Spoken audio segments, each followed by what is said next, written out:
Story 1. The house with too many cameras. In March of 2025, I moved to a small town where nothing ever happened.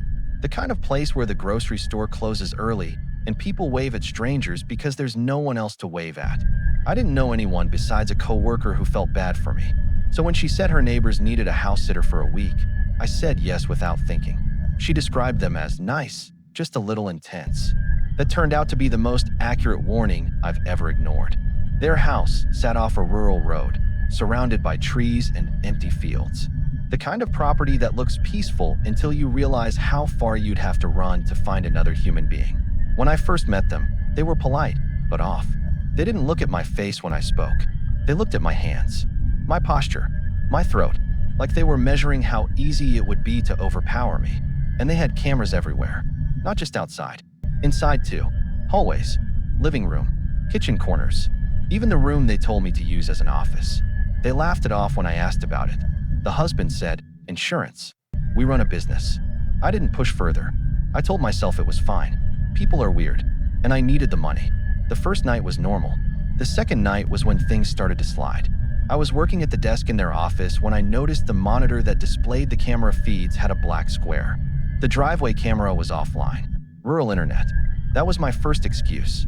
But then the dogs, two big ones that had been sleeping like rocks, suddenly jumped up and sprinted for the dog door like something had slapped them awake.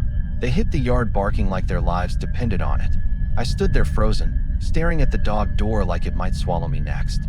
It was around 10 p.m. and outside was pitch black. I tried calling them back in, but they were focused on one spot along the back fence where the woods began. They weren't barking randomly. They were barking at something. I didn't see anything out there, but I also didn't want to see anything out there. So I lured them inside with treats, then shoved a heavy chair in front of the dog door.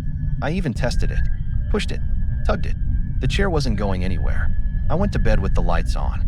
The next morning, I woke up late and immediately felt that wrongness. The house was too quiet. No claws on the floor, no panting, no tails thumping against furniture. I called their names. Nothing. My stomach tightened as I walked toward the back, and there they were. Both dogs were outside in the yard, trotting around like it was a normal morning. That made no sense. I walked into the living room and stared at the dog door. The chair I had wedged in front of it was no longer there. It had been dragged across the room and placed neatly in the corner like someone had put it away. Not knocked over, not chewed, placed. I felt a cold rush go through my scalp. I called my coworker, the one who introduced me to them, and asked her to come over. When she arrived, we searched the house room by room. Closets, bathrooms, under beds. Nothing. She tried to reassure me, said maybe I didn't position the chair right. But the more she talked, the more I realized she didn't actually believe me. So I stayed, because that's what people do when they don't want to feel dramatic. 2 days later, I was working at the desk again when the monitor flickered. Then every camera feed went black. All of them. Not one. All. I texted the homeowners immediately. "Hey, all camera feeds just went offline. Want me to troubleshoot?" No reply. Hours passed. Near midnight, I was in bed scrolling on my phone when the dogs exploded toward the dog door again. This time, I didn't hesitate. I grabbed the pocket knife I kept near my nightstand and crept toward the back. Outside was still. The dogs were suddenly quiet, sniffing along the fence like they were confused. Then I heard it. A thump from the far side of the house. Something heavy. Something indoor. I stood in the hallway staring toward the back room where the garage entrance was. I remember thinking, if it's an animal, it shouldn't sound like that. If it's a person, I'm alone. I didn't want to call the police and look stupid, so I did the worst thing possible. I waited. 20 minutes later, my phone buzzed. A text from the homeowner's wife. "Don't worry about the cameras. You're safe." My thumb hovered over the screen. I never said I wasn't safe. A second text came in. "Can you check the door to the garage? I'm worried it's open." The garage door was in the back room, the exact room the thump came from. I didn't respond. 2 minutes later, "Please check. I'm worried." Then my phone buzzed again. "I see you're awake." I went cold. They had at least one camera still working. They were watching me. I walked toward the back room with my phone in one hand, knife in the other, and opened the door as slowly as I could. The air inside felt different, like the room was holding its breath. And the door to the garage was open, just a crack, like someone didn't want it to latch. My phone screen lit my hand, and in that brief glow, I saw the outline of something pressed against the wall beside the garage doorway. An arm. A human arm. Bare skin. Too close. Too still. My body moved before my brain could. I slammed the back room door, locked it, grabbed my keys, and ran out the front door so fast I nearly fell off the porch. As I backed my car out, the garage doors started to rise. Halfway up, my headlights washed over the inside, and I saw him. A grown man crouched behind a box in the corner, staring at the driveway like he'd been waiting for me to step in. I didn't stop. I drove straight to the police station. They went to the house. They searched it. They searched the yard. They found no one. No signs of forced entry. Just an open garage door. I sat in my car shaking and texted the homeowner's wife everything I saw. No reply. Then at 2:06 a.m., my phone buzzed. "Don't go in the garage. He's still in there." I stared at the screen until my eyes blurred. Then another text. "Plans changed. We'll be home soon. You can leave." They were coming back early, and they didn't seem panicked. They seemed in control. I left immediately, and halfway down the rural road, I checked my rearview mirror. A car with its headlights off pulled into their driveway. I texted her, hands trembling. "Someone just pulled into your driveway." Her response came instantly. "I know. I never heard from them again, and I still don't know what scares me more. That man in the garage, or the fact that the homeowners seemed to expect him." Story 2. The couple who didn't blink. I work nights, and in 2025 I was bartending at a busy spot where the music is always too loud and the lights are always too dim. One Friday, around 11 p.m., the place was packed. Then I saw them, an elderly couple in a booth near the wall. Not ordering, not talking, just sitting perfectly still. At first I thought they were waiting for someone, but 20 minutes went by, then 40. They didn't move once. What got me wasn't just the stillness. It was where they were looking. They weren't looking at each other. They weren't looking at their phones. They were staring at the wall beside them like it was a TV only they could see. I finally walked over and asked if they wanted anything. The woman didn't react.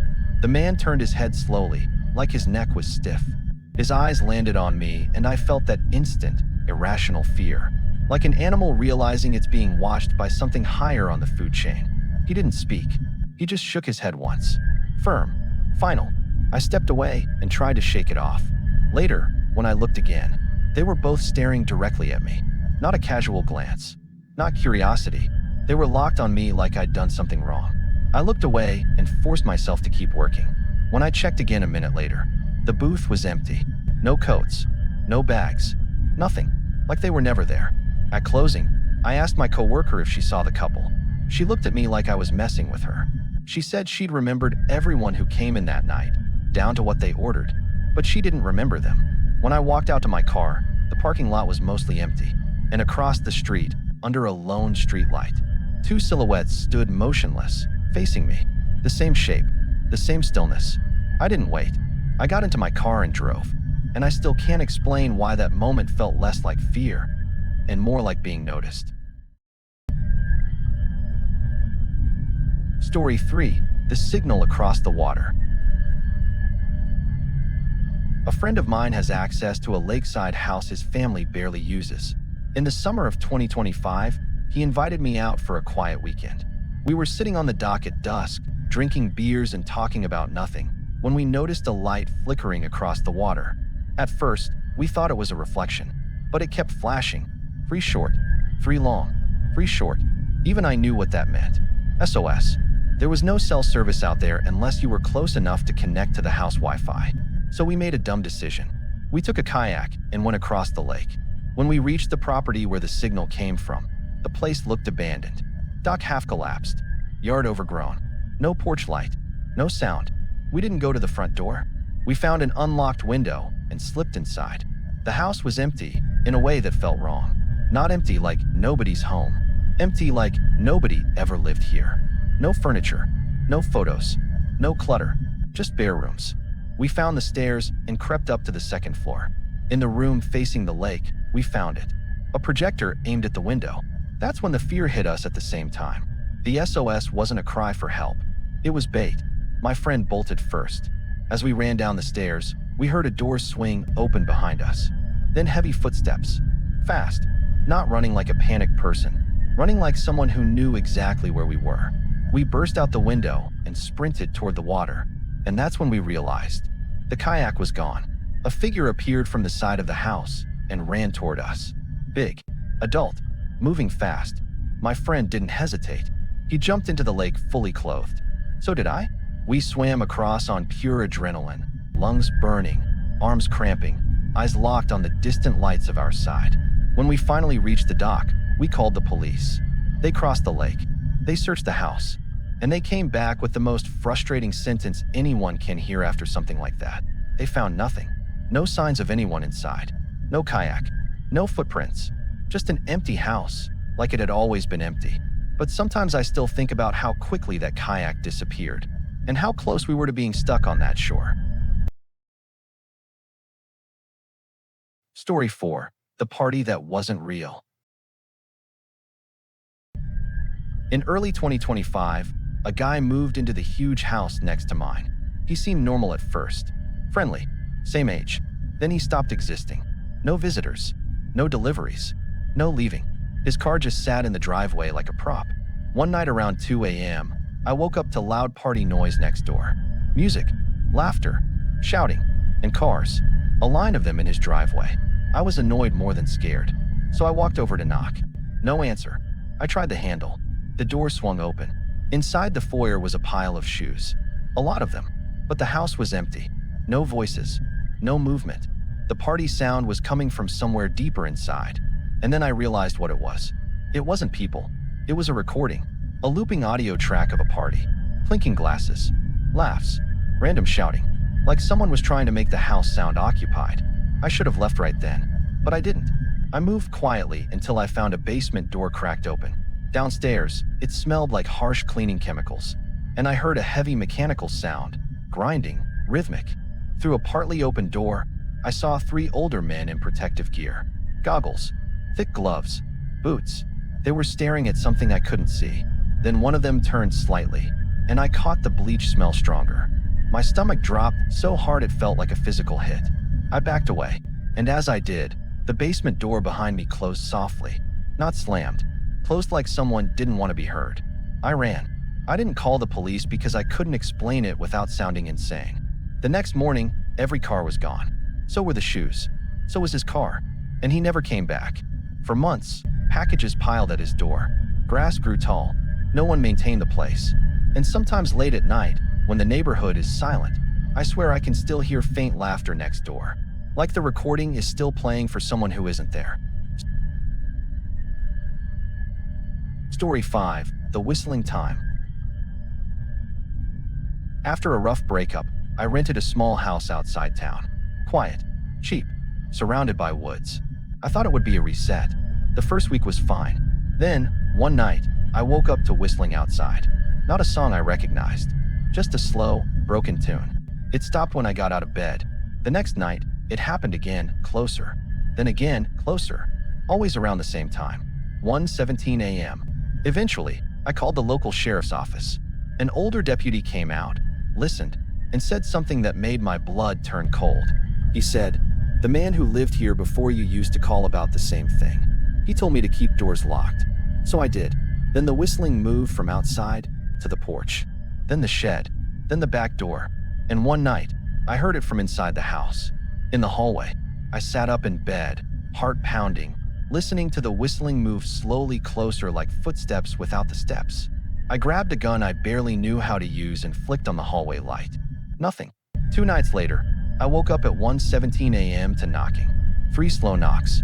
From inside the house, the hallway light went out, and at the end of the hallway, I saw a figure standing still, watching me. I yelled. The figure moved like it was about to run. I fired a shot into the darkness outside as it fled through the front door. The next morning, the deputy came back, and the front door was unlocked. No damage. No broken lock. No forced entry, which meant one thing. Someone had a key. I changed the locks that same day, packed what I cared about, and left, because no cheap rent is worth waking up every night wondering if someone's already inside.